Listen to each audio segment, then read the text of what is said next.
Paglapag pa lang ng eroplano pa uwi, ay dinagsana ng mga reporter ang waiting area ng airport. Hindi ko alam na nakarating na sa Pinas ang balitang isa ako sa mga Pinay na nabigyan ng pagkakataong makasali sa fashion show sa California. Pero hindi ito good news dahil... Miss Marem, totoo bang may anak ka na itinago mo 7 years ago? Isa sa mga tanong na hindi ko inaasahan. Sino ang ama ng bata? Bakit may itinago ang anak mo sa publiko? Paano na ang karir mong pasibol pa lang kung nalaman ng buong mundo na sarili mong anak ay kinahiya mo? Nagpantig ang tenga ko at masamang tingin ang ibinato sa babaeng reporter na nasa harapan ko. Pero hinawakan ni Philip ang braso ko. As of now, wala mo na kaming balak sagutin ang issue na yan. Kagagaling lang namin sa flight. Please guys, we hope you understand. Hinawakan ako ni Philip sa kamay at hinila palayo sa mga tao. Wala sa tabi ko si Ate at Ryu dahil may ipit lang sila. Paano kaya nila nalaman ng tungkol kay Ryu? Nakasakay na ako sa itim na van na sundo namin ni Philip nang matanaw kong hawak ni Ace sa kamay si Ryu. Suot ang black shades, t-shirt at jeans, kasunod si Ate. Tumingala si Ryu kay Ace at ngumiti naman si Ace bago lumuhod para magpaalam. Marem, sinong ama ni Ryu? Biglang tanong ni Philip na nagpakaba sa akin. Magkatabi kami ng inuupuan. Nakatingin lamang siya sa harapan ng umandarang sinasakyan namin. Napapikit ako bago huminga ng malalim. Si Ace. Tipid kong sabi na mayani ang katahimikan sa loob ng sasakyan at nakakailangan ganun. I'm sorry, Philip. Hindi ko gustong itago sa'yo to. Nangiilid na luha akong sabi. Sinsero siyang tumingin sa akin at hinawakan ng kamay ko. Huwag kang humingi ng sorry, okay? Kaya siguro panay sunod si Ace sa atin, no? Tanong niya, kaya nag-isip ako. Paano si Mika? May namamagitan pa ba sa inyo ni Ace? Tanong ni Philip, kaya marahan akong umiling. Matagal na kaming tapos ni Ace. Para na lang to kay Ryu. Sagot ko at tumingin sa malayo. Nakabalik na ako ng kondo kung saan ako nagsistay. Napatingin naman ako sa condo unit na katabing kwarto nila Mika. Kamusta na kaya si Mika? Inayos ko muna ang mga gamit ko sa condo unit ko bago puntahan si Mika sa kanyang unit. Ngunit nasa kalagitnaan pa lang ako ng pag-aayos nang mag-ring ang cellphone ko. Si Philip to. Philip, napatawag ka.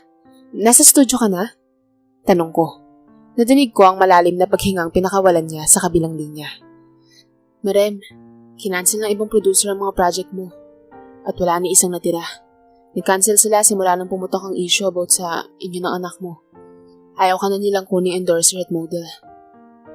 Huminto ang pagpintig ng puso ko sa nadinig ko at diretsong bumagsak ang cellphone sa sahig. Sa isang iglap lang ay nasira ang lahat ng pinaghirapan ko.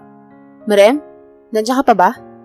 Tanong ni Philip sa kabilang linya kahit bumagsak na ang cellphone ko sa sahig. Naguunahan na pumatak ang luha sa mga mata ko dahil sa bad news na nalaman ko. Iniwan na ako ng lahat nang dahil lang sa may anak ako. Anong klaseng rason yun? Ilang minuto akong umiiyak dahil sa pagkadismaya sa sarili. Samot-saring emosyon ang nararamdaman ko at nangyari lahat ng to magmula nang dumating muli si Ace sa buhay namin ni Ryu. Napakamalas. Pero hindi ko maitatangking masaya ako dahil sa wakas ay may kikilalanin ng ama si Ryu at magiging masaya siya kaya magiging masaya rin ako. Hindi ko na kailangan pang itago si Ryu sa publiko. Nagkaroon nga ng ama si Ryu, ngunit ang kapalit naman nun ay ang unti-unting pagbagsak ng karir ko. Hindi ko na alam kung ano pang mararamdaman ko. Naligo ako upang puntahan si Mika sa kanyang condo unit. Maga ang mga mata ko, pero kailangan ko siyang makausap dahil baka may alam siya sa issue na to. Nakakailang pindot pa lang ako ng buzzer nang buksan ni Mika ang pinto. Gulo ang kanyang buhok at malalim ang mga mata. Ano kaya nangyari sa kanya? Marem, anong klaseng kapal ng mukha yan? At nagawa mo pa talagang pumunta dito, ha? Sarkastiko niyang tanong. Ikaw ang nagsabi sa mga reporter tungkol kay Ryu? Mahina akong tanong sa kanya, kaya nawala ang ngiti sa mga labi niya at tinitigan ako. Mika, bakit mo naman ginawa yun? Alam mong mahalaga sa akin ang karir ko. Pinahid ko ang luhang mabilis na tumulo sa pisngi ko, kaya natawa siya. Sinira mo rin naman ako, di ba, Marem? Sabi niya, kaya hindi ako makaimik. Paano ko naman sinira ang sa kanya? Hindi na ako nakakapasok sa trabaho. Bakit? Dahil sa pagmumukmuk ko sa manloloko kong ex at sa ahas kong kaibigan, Marem. Sumbat niya sa akin, kaya ako naman ang natameme. Siguro nga'y pinagtatawanan mo na ako ngayon, Marem eh. Tinulak niya ako sa balikat kaya napaatras ako. Kung sinabi mo lang sana ng mas maaga sa akin, hindi sana ako nagkakaganito ngayon. At isa pa, malandi ka, Marem. Ahas ka. At yun ang totoo. Kasi kung talagang tapos na kayo ni Ace, ikaw mismo ang iiwas eh. Galit niyang sumbat sa akin. Pero ganoon naman ang ginawa ko, Mika. Umiwas ako pero mahal ka ni Ace. Hanggang ngayon, mahal ka pa din ni Ace. Nadiin niyang sabi, kaya umiling ako. Pero matagal na kaming tapos, Mika. At hindi ko na gusto pang makipagbalikan sa kanya. Sagot ko. Pero may anak kayo, Marem. Ang lalaking mahal ko, ang lalaking naging malapit sa puso ng anak ko, ay pagmamayari mo. Marem, simula sa umpisa, alam mo na. Pero hindi mo man lang pinagtapat sa akin. Umiiyak niyang sabi. Kaya parang kumikirot ang puso ko dahil nakikita ko si Mika na nagkakaganito. Alam mo, kung gugustuhin mo namang umiwas, may choice ka, Marem eh. Pwede kang pumunta sa ibang bansa kasama ni Philip at doon na tumira kasama ng anak niyo nang hindi niya pa nalalaman. Eh ang kaso, pinatagal mo pa dahil may nararamdaman ka pa rin kay Ace. Yun ang totoo, may nararamdaman ka pa rin kay Ace hanggang ngayon. Dinuro-duro niya ang dibdib ko, kaya muli akong napaatras. Tinuring kitang kapatid, Marem. Halos alam mo rin ang paghihirap ko simula nang ipagbuntis ko si Briggs ng walang ama hanggang sa pinanganak ko to. Magkasama na tayo noon pa, diba? Kaya hindi ko maintindihan kung bakit mo to nagawa sa akin. Sumbat niyang muli sa akin, kaya sunod-sunod na tumulo ang mga luha ko. Sinubukan kong hawakan ng kamay niya pero umiwas siya. Umalis ka na, Marem. Ayoko na ba kita pa pagmumukha mo? Tapos na din ang pagkakaibigan nating dalawa. Sabi niya na nagpadulog lalo sa puso ko. At kung sasabihin mo kaya tayo nasira ay dahil lang sa isang lalaki. Hindi yun ganun, Marem. Pinagkatiwalaan kita. At ang tiwalang yun, isinira mo. Nang dahil lang din sa isang lalaki. Dagdag niya. Isusumpa kita. At kung sakaling magkabalikan man kayo ni Ace, sana hindi kayo maging masayang dalawa. Dahil may napakan kayong tao. Galit niyang sigaw bago pa isarado ang bakal na pinto ng kanyang condo unit. Naiwan akong umiiyak sa labas ng pinto ng kanyang unit. Dahil sa pag-iyak ay nawalan ng lakas ang mga tuhod ko, kaya bumagsak ako sa sahig ng hallway ng condo niya. Marem? Ayos ka lang ba, Marem? May mga brasong humawak sa balikat ko para hindi ako tuluyang bumagsak sa sahig. Umangat ang tingin ko at hindi na nalabo ang mga mata ko. At malinaw kong nakikita ang nag-aalalang mukha niya. Philip. Garalgal kong sabi at agad na yumakap sa kanya. Hinimas niya ang aking likod para damayan, kaya mas lalo akong napaiyak sa kanyang balikat. Mula sa malayo ay kitang-kita ng dalawang kulay tsokolating mga mata ang dalawang taong magkayakap. Siya dapat ang nasa posisyon na yun. Siya dapat ang yakap ni Marem, pero hindi nito magawa dahil sa bigat ng kasalanang nagawa niya dito. Ace point of view. Maaga akong pumunta sa condo unit ni Marem dahil gusto kong suyuin siya at bumawi sa mahabang panahon na wala ako sa tabi ng anak namin na si Ryu. Paano ko nga ba nabuksan ang pinto ng unit ni Marem? Simple lang. Hinak ko at pinalitan. Gumagamit siya ng keycard kaya hindi niya mapapansin na napalitan ng password. Umuwi kagabi si Ryu dito sa piling ng kanyang mommy kaya oras na para gumawa ng way para magkaayos kaming dalawa. Alam kong hindi madali dahil masyado pang sariwa ang issue nila ni Mika. At gusto ko lang naman din na pagaanin ng loob ni Marem dahil sa issue na lumabas sa publiko at ang pagbagsak ng karir niya. Hindi ko naman yung ginusto eh. Nag-grocery ako bago tumuloy sa condo ni Marem. Nagluto na din tuloy ako habang tulog pa ang mag-ina. Saktong pagising nila ay magbe-breakfast na lang kami. Oo, kasama ako. Kung papayag si Marem. Suot ng apron habang nakatupi naman sa mga braso ko ang long sleeve ng t-shirt ko ay may yumakap sa akin mula sa likuran ko. Maliit ang kanyang kamay, kaya napangiti ako. Humarap ako at binuhat siya paupo sa mesa. Oh, kamusta naman ang tulog ng prinsesa ko? Tanong ko at kiniliti siya sa tiyan, kaya tumawa ito ng tumawa. Daddy, ano ba? Nakikiliti ako. Tumatawa siya at tumitili, pero hindi ko siya tinigilan hanggang sa mapagod kami parehas. Talikod po, utos niya, kaya sumunod ako at tumalikod ako. Napaaray ako nung tumalon siya sa aking likuran. Gusto ko ng piggyback ride. Patagilid akong tumingin sa kanya bago tumakbo-takbo at umikot-ikot sa paligid ng kusina. Hindi pa rin po talaga ako makapaniwala na may daddy na ako. Masaya niya na sabi habang patakbo kong tinungo ang living room ng kondo. Inupo ko siya sa sofa at minisel ang pisngi. Masaya ka ba? Nakangiti kong tanong. Kaya ngumiti siya at sunod-sunod ang pagtango. Sobra po akong masaya. Sagot ni Ryu. Kaya nakangiti ko siyang tinitigan. Kamukhang kamukha niya si Marim. Kung siguro ay buhay lang ang kambal niya, ay tatlo sana kami nagkukulitan. Kamusta ka na kaya sa piling ni Lord Gray? Kasama ko na ngayon ang kapatid mo. Sana tulungan mo akong makuha ulit ang loob ng mami mo, anak. Kaya lang po. Tumumlay ang mukha ni Ryu, kaya nabahala ako. Kaya lang ano, anak? Tanong ko. Nangingilid ang luha sa kanyang pisngi. Kasi po ayaw na sa akin makipag-usap ni Briggs, Daddy. Hindi niya na daw ako bati dahil inagaw ko ang daddy niya. Pinunas ko ang butil ng luha sa kanyang mga mata. Hinawakan ko siya sa kamay. Mag-BFF nga pala sila ni Briggs, kaya pati sila ay apektado. Pero hindi mo naman ako inagaw sa kanya, Ryu. Daddy niya pa din naman ako eh. Paliwanag ko sa kanya habang nakatitig sa kanya. Tumayo siya at niyakap ako. Humihikbi siya sa balikat ko kaya hinimas ko ang kanyang likod. Hanggang ngayon ay hindi pa din ako makapaniwala na kasama ko na ang anak ko. Anak namin ni Marim. Labis ang saya ko. Hindi ako papayag na hindi bumalik sa akin si Marim. Gusto kong magkaroon ng pamilya si Ryu. Ayoko nang maranasan yung lungkot nung wala pa ako sa tabi niya. May papakita po ako sa inyo, Daddy. Wait lang po ha.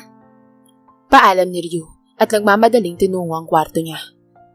Nagsisisi talaga akong sinabihan ko si Marim ng walang kwentang ina. Dahil talaga namang napalaki niya si Ryu ng maayos. Masyado akong nabulag sa galit, kaya nakapagbitaw ako ng masasakit na salita kay Marim na hindi iniisip ang nararamdaman niya.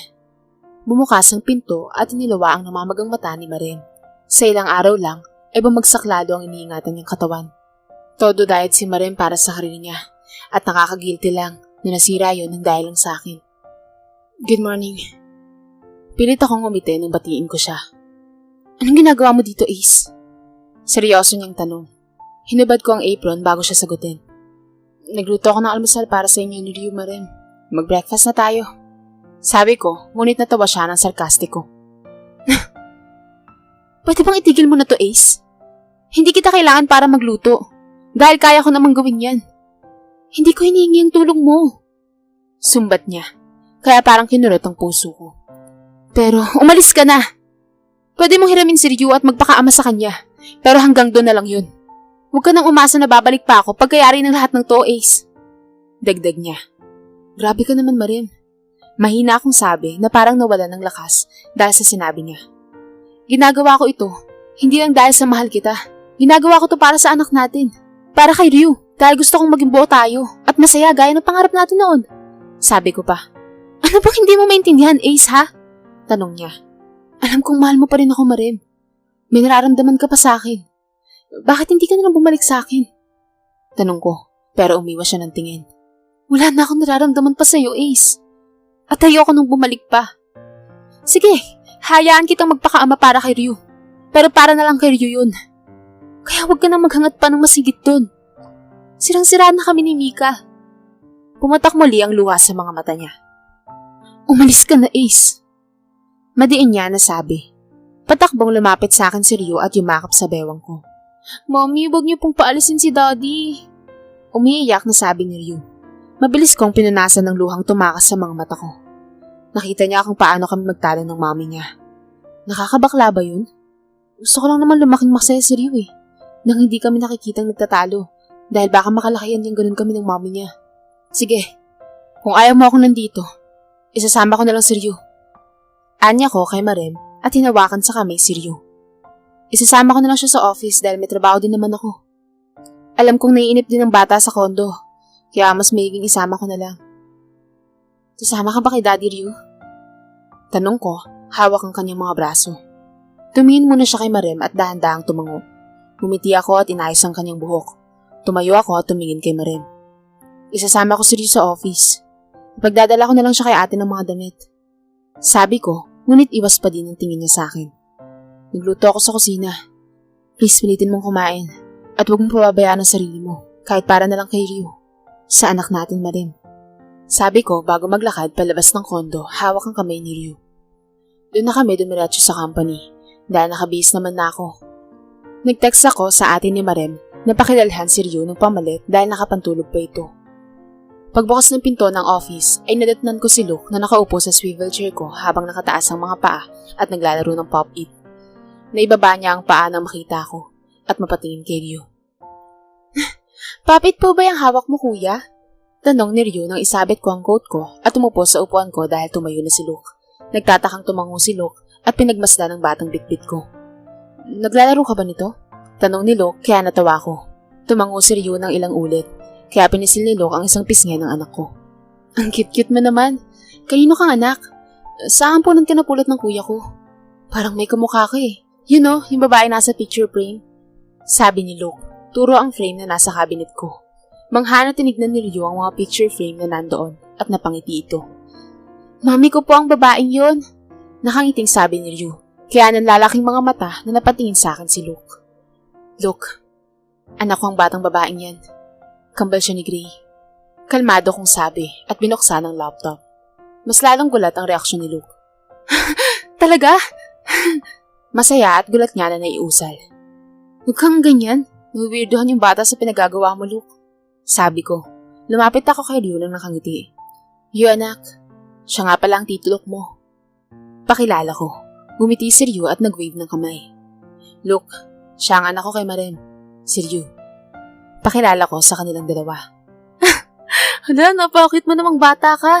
Pwede ko bang kagatin yung pisngi mo? Kahit konti lang talaga. Hinawi ko si Luke at tinambahan ng batok. Ano ba Luke? Tigilan mo nga ang prinsesa ko. Magtrabaho ka na doon at may tao akong inaasahang darating ngayon. Abangan mo sa labas ha. Anya ko. Okay kuya. Play tayo mamaya, are you okay? Nakangiting paalam ni Luke. Ang isip bata na yun talaga. Nakaupo lang si Ryu sa couch habang pinagmamasdan ang paligid ng office ko at ang mga picture frame na nasa ibabaw ng cabinet at table ko. Nasa kalagitnaan ako ng pag-e-encode sa aking laptop nang madinig ko ang sigawan sa labas ng office. Anong kaguluhan yun? Hanggang ngayon, isip bata ka pa din. Napatingin ako sa atin ni Marem at Luke na naghimutok. At ikaw, matandang dalaga ka pa din. Sagot naman ni Luke. Tumakbo si Ryu, payakap sa atin ni Marem. Ano bang nangyayari dito? Magkakilala kayo? Tanong ko. Siya lang naman kuya yung teacher ko ng high school na nang bagsak sa akin dahil lang sa nagdala ako ng aso sa school. Inis na sabi ni Luke. Baka nakakalimutan mong nasa school ka. At FYI lang, Mr. Luke Castillo, high school ka na nun. At pag-graduate na. Napakaisip bata mo pa rin. Anya naman ang atin ni Marem, kaya sumakit ang ulo ko. So, teacher pala ang atin ni Marem. Dinala ko yung aso dahil nagustuhan ni Tiffany. Bibilhin niya yun kaya dinala ko. Sagot naman ni Luke. Tama na nga yan. Dala mo ba ang ilang gamit ni Ryu na pamalit? Tanong ko sa atin ni Marem. Oo, ito. Ayan na. Makakaalis na ako. Nasira kasi ang umaga ko dito eh. Bye! Paalam nito. Bye, Ryu. Kumaway naman si Ryu. Talaga naman laging sira ang umaga mo dahil signs of aging yan. Tumatanda ka na kaya mainitin ang ulo mo. Pahabol ni Luke. Che! Napailing-iling na lamang ako dahil sa kakulitan nilang dalawa. Sa loob ng isang buwan kong paghahabol kay Marem, ay palagi niya akong pinagtatabuyan. Nakakapanghina ng loob pero ano nga bang mapapala ko kung susuko ako? Walang susuko. Inayos ko ang suot kong damit, hawak ang punpon ng bulaklak. Kakaligo ko lang at ayos na isang buhok. I'll make sure na may inlove ulit si Marem sa akin. Pagbukas niya ng pinto at humakbang palabas, ako agad ang nabungaran niya. Mukha siyang may lakad. Saan kaya siya pupunta? Napatingin siya sa katabing pinto ng kanyang kondo nang bumukas din ang pinto at iniluwan nun si Mika. Napatingin siya sa amin ni Marem at muling pumasok sa kanyang unit. Nasapo ni Marem ang noo at tumingin sa akin. Ano bang kailangan mo, Ace? Inis niya na tanong. I just want to give you this, Marem. Sabi ko at inabot sa kanya ang bulaklak. Inis niya yon at tinanggap. Marem, napatingin ako sa likod nang makita ko si Philip. May lakad sila? Saan naman sila pupunta? Ready ka na? Tara! Tanong ni Philip. Ngumiti si Marem ng tipid at dinaanan ako. May kirot sa dibdib kong pagmasdan silang maglakad paalis. At ang pinakamasakit na katotohanan ay tinapon lang ni Marem ang isang bouquet of white tulips sa trash can sa tabi ng elevator. Napayuko ako at mapait na natawa. Ano bang kailangan kong gawin, Marem? para lumambot ka at bumalik sa akin. Kesa magmukmok ay sinundo ko na lang si Ryu sa school dahil bala ko itong igala. Dalhin sa mga lugar na hindi niya pa napupuntahan at makasama ang anak ko kahit kaming dalawa lang. Ganito siguro ang nararamdaman ni Marem kapag silang dalawa lang ni Ryu ang magkasama. Feels like incomplete. Ngayon ay naranasan ko ng nararamdaman ni Marem nung panahong wala pa ako sa buhay ng anak namin. Pero hindi ko naman gustong magkahiwalay kami. Hinanap ko si Marem. Pero ito yung plano ng tadhana eh. Nag-drive lang ako para sunduin sana si Ryu. Huminto ang kotse ko dahil sinag-red ang stoplight. Habang nakahinto ang kotse ko, ay hindi ko maiwasang mapatingin sa kung saan. Si Marem at Philip, nasa coffee shop. Ang isa sa mga pangarap ni Marem noon ay ang makapagtayo kami ng coffee shop. Pero nang matupad niya yun ay hindi naman ako kasama, kundi si Philip.